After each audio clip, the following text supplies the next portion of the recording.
السلام عليكم ورحمة الله وبركاته إن الحمد لله والصلاة والسلام على من لا نبي بعده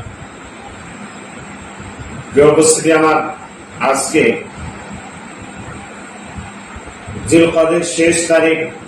এজন্য আমরা যারা মুসলিম, আমরা যারা দেশে এবং প্রবাসে আছি, সবাইকে দারুল মাআরিফ থেকে শুভেচ্ছা এবং মোবারকবাদ।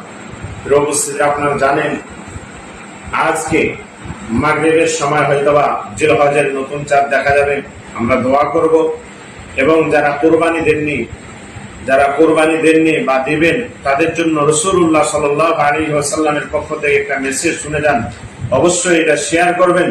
রাসূলুল্লাহ সাল্লাল্লাহু আলাইহি ওয়াসাল্লাম বলেছেন, মান কানা লাহু যাবহান ইয়াযবাহু ফাইদা উহিল্লা যিল হজ্জাতি, যে ব্যক্তি কোরবানি দিবে সে ব্যক্তি যদি জিলহজ পায়, ফালা ইয়াখুযান্না মিন শা'রিহি ওয়ালা আযফারিহি, সেজন্য তার নখগুলো না কাটে এবং চুলগুলো যেন না কাটে, শাইআন হাত্তা ইউদাহিয়া, যতক্ষণ পর্যন্ত কুরবানি না দিবে, অর্থাৎ কুরবানি করার পরে সে যেন এগুলো কাটে।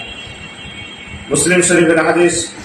অন্য জায়গাতে আন উম্মে সালমাতা আন্না নবী সাল্লাল্লাহু আলাইহি ওয়াসাল্লাম ইযা রাআইতুমুল হিলালা যিল হজ্জাতি, রাসূলুল্লাহ সাল্লাল্লাহু আলাইহি ওয়াসাল্লাম থেকে বর্ণিত হযরতে উম্মে সালমা তিনি বলেন যে যখন তোমরা